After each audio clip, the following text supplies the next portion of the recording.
Assalamualaikum.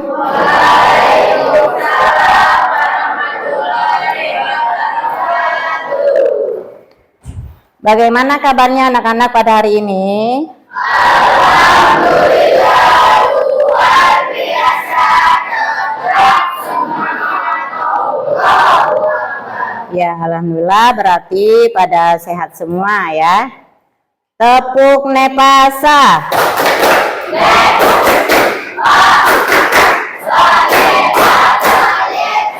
Tepuk PPK.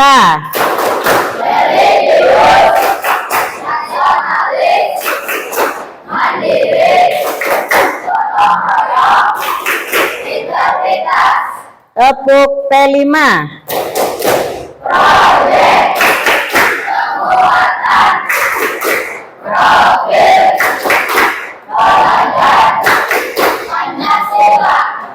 Tepuk fokus.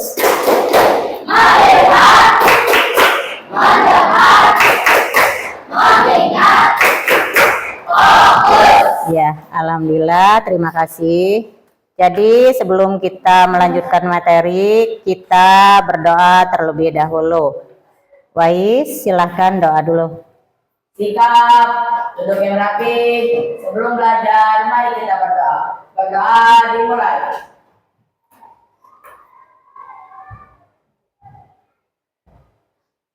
Berdoa selesai. Beri salam pada Bu Guru.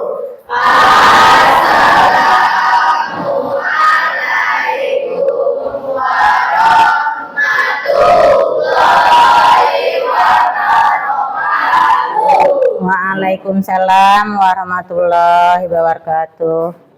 Coba Ibu tanya, pada hari ini siapa yang tidak masuk?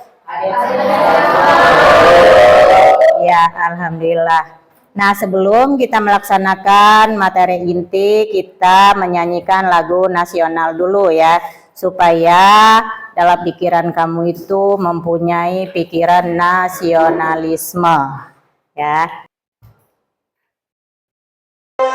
Berdiri semua, berdiri.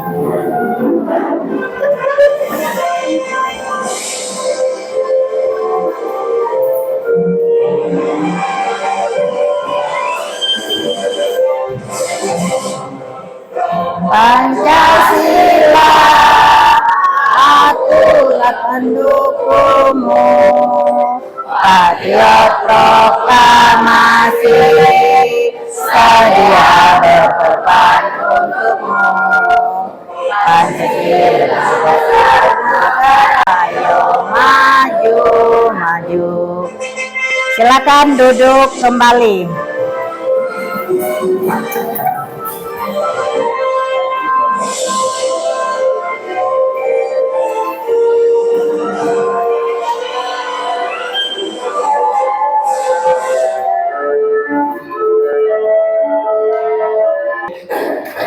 Nah, anak-anak, di sini ada yang namanya persepsi, berarti waktu minggu kemarin kita melaksanakan materi yaitu tentang sumber daya biologis manusia. Sekarang kita lanjut bahwa sekarang akan melaksanakan yaitu materi atau temanya sumber daya alam.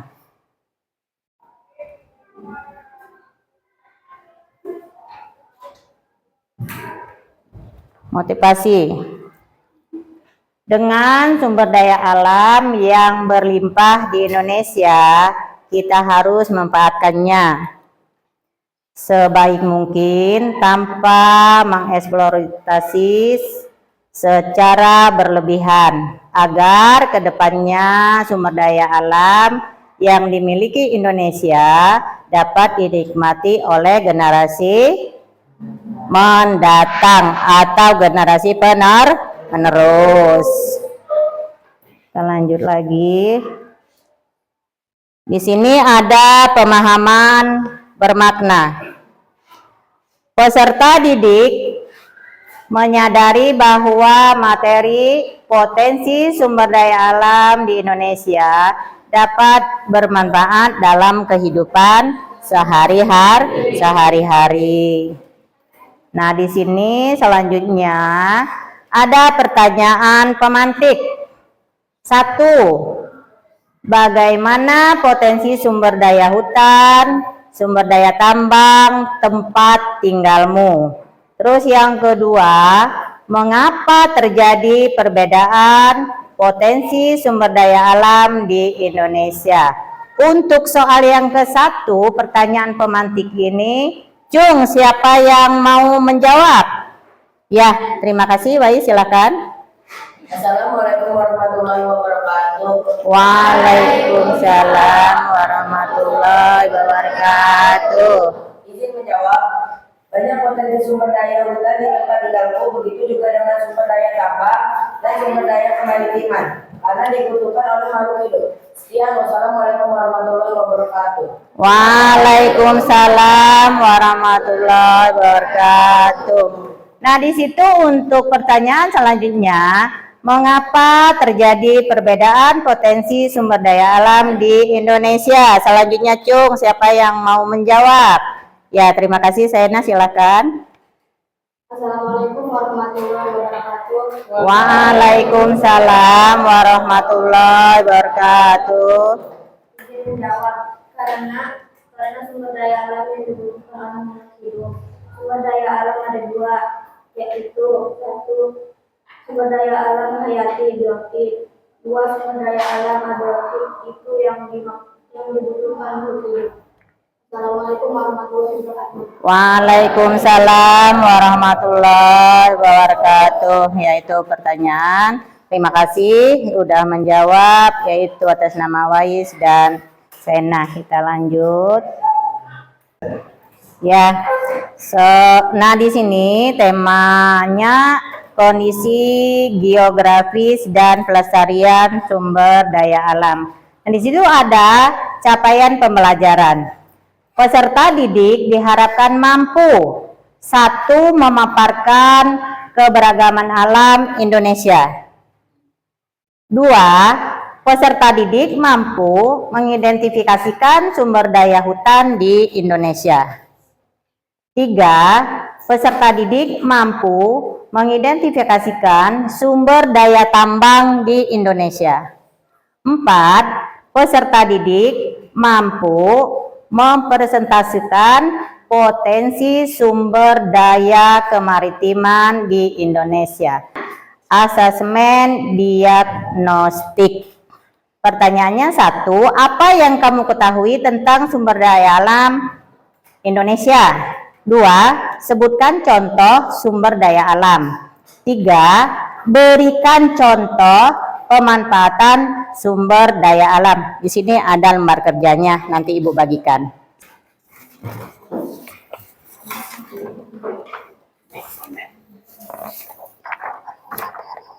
Cerita sama ya.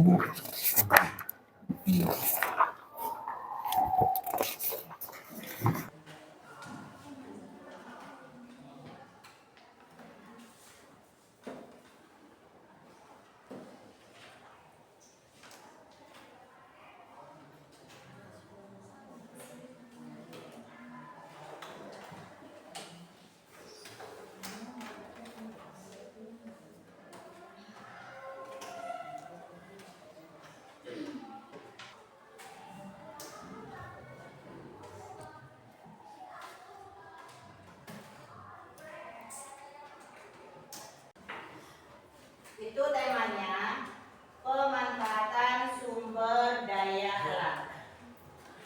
Pemanfaatan sumber daya alam.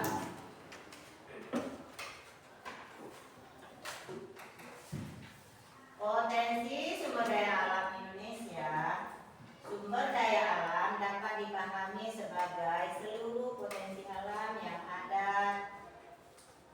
ada bumi, baik berbentuk benda mati maupun makhluk hidup yang dapat digunakan untuk pemenuhan kebutuhan hidup manusia. Sumber daya alam dapat dibedakan berdasarkan sifat dan habitatnya. Itu mempunyai sifat dan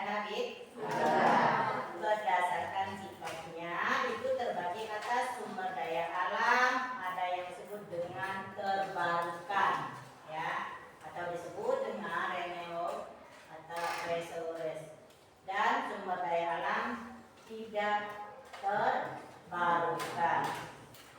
Berdasarkan habitatnya terbagi atas sumber daya alam teretris dan sumber daya alam akuatik atau disebut tadi seperti jawaban dari Tuais tadi itu ada apa sainan juga itu ada yang disebut dengan hayati biotik dan hayati abiotik. Nah di sini ada pengelompokan sumber daya alam di Indonesia. Itu ada berapa? Ada tiga. Itu ada dibagi masing-masing. Misal sumber daya alam hutan, berarti itu hutan. Ya. Terus yang keduanya sumber daya alam tambang. Sumber daya alam tambang. Nah di situ ada juga bermacam-macam tentang sumber daya alam tambang. Yang ketiga sumber daya alam maritim atau disebut juga kelautan. Ya, lanjut di sini.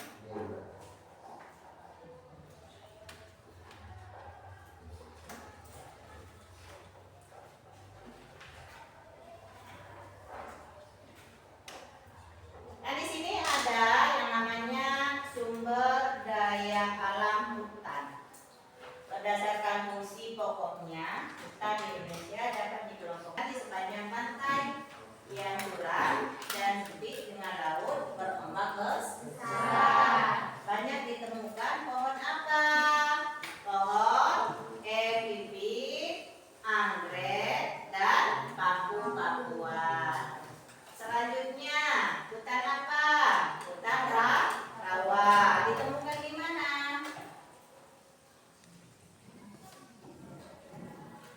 Ditemukan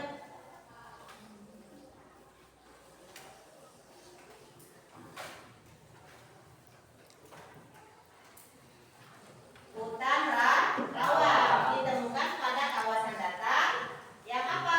Yang digenangi air tawar dan kaya akan unsur hara. Jenis-jenis pohonnya antara lain apa?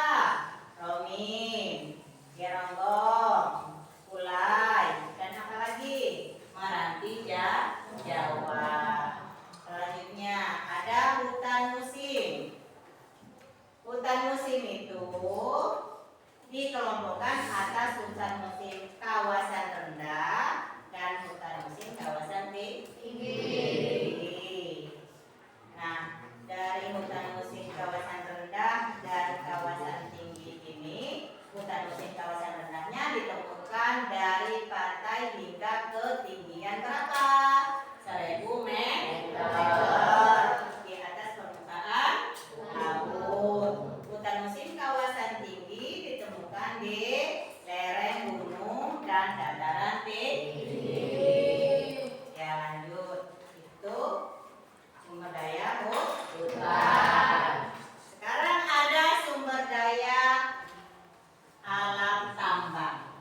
Nah, di sini dalam sumber daya alam tambang ini dikelompokkan menjadi 3. Nah, menurut BPS Indonesia, pertambangan adalah suatu kegiatan pengambilan endapan bahan, galian, berharga dan bernilai ekonomis dari dalam kulit bumi. Makanya di situ disebutnya sumber daya alam tambang. Di materi inti udah Ibu paparkan atau Ibu jelaskan. Sekarang kita akan mengadakan diskusi kelompok. Ya, ini ada diskusi kelompok.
Assalamualaikum warahmatullahi wabarakatuh.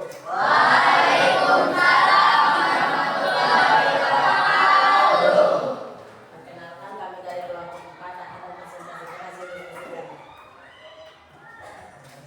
Sumber daya alam hutan. 1. Kayu. Pemanfaatannya untuk bahan bangunan. 2. Bambu. Pemanfaatannya untuk dibuat angklung. 3. Rotan. Pemanfaatannya untuk anyam-anyaman. 2. Sumber daya alam laut. 1. Karang untuk dibuat hiasan. 2. Ikan untuk dikonsumsi. 3. Rumput laut. Pemanfaatannya untuk dibuat makanan ringan. 3. Sumber daya alam tambang. Bentuknya pasir. Pemanfaatannya bahan bangunan. 2. Emas. Pemanfaatannya untuk hiasan. 3. Batu. Pemanfaatannya bahan bangunan. 4. Tanah. Pemanfaatannya kerajinan. Cukup sekian dari kelompok kami. Wassalamualaikum warahmatullahi wabarakatuh. Beri tepuk tangan untuk kelompok B. Selanjutnya kelompok siapa lagi yang mau? Nanti persiapan untuk kelompok bisa. Assalamualaikum warahmatullahi wabarakatuh. Waalaikumsalam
Nur mereka.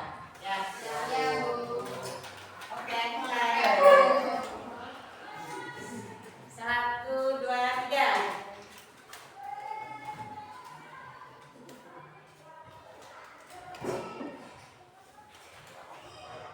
Ya, terima kasih. Nah, itu untuk speakingnya. Nah, itu kesimpulannya. Sebelum Ibu membaca, siapa yang mau membaca kesimpulannya? Baik, silakan. Baik, kesimpulan dari tadi. Kesimpulannya, sumber daya alam dapat dipahami sebagai seluruh potensi alam yang ada di bumi, baik berbentuk benda, mati maupun makhluk hidup, yang dapat digunakan untuk pemenuhan kebutuhan hidup manusia. Sumber daya alam dapat dibedakan berdasarkan sifat dan habitatnya. Berdasarkan sifatnya, terbagi atas sumber daya alam terbarukan dan sumber daya yang tidak terbarukan. Berdasarkan habitatnya, terbagi atas sumber daya alam terestris dan sumber daya alam akuatik. Ya. Assalamualaikum warahmatullahi wabarakatuh. Waalaikumsalam warahmatullahi wabarakatuh. Terima kasih. Kesimpulan dari Baris bahwa sudah dibacakan itu tentang sumber daya alam, itu kesimpulannya.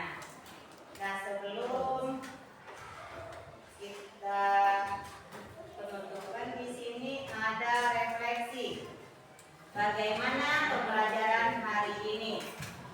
Di sini ada refleksi. Jadi kamu di situ centang.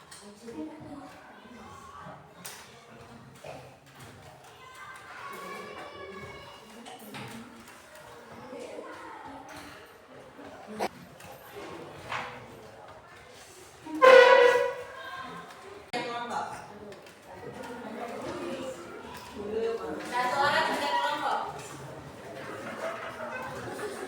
Tutup dulu.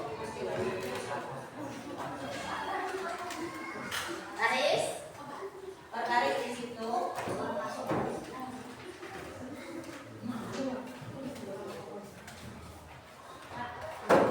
Sudah ada 5. Ibu memakai hitungan ketiga. Kamu lihatkan hasil pembelajaran hari ini. 1, 2, 3.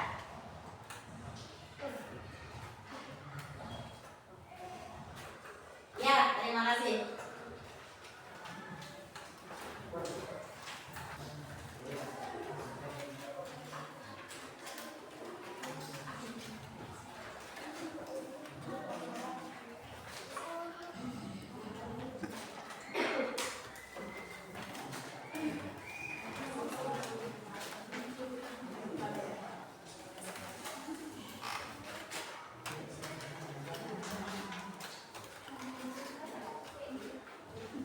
Satu orang ya.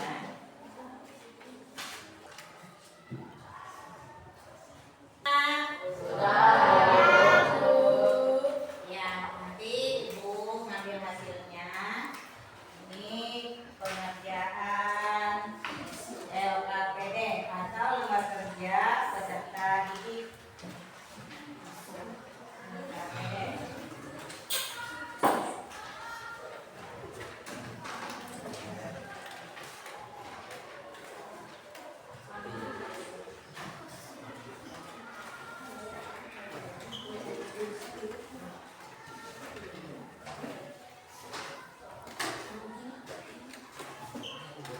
Sini,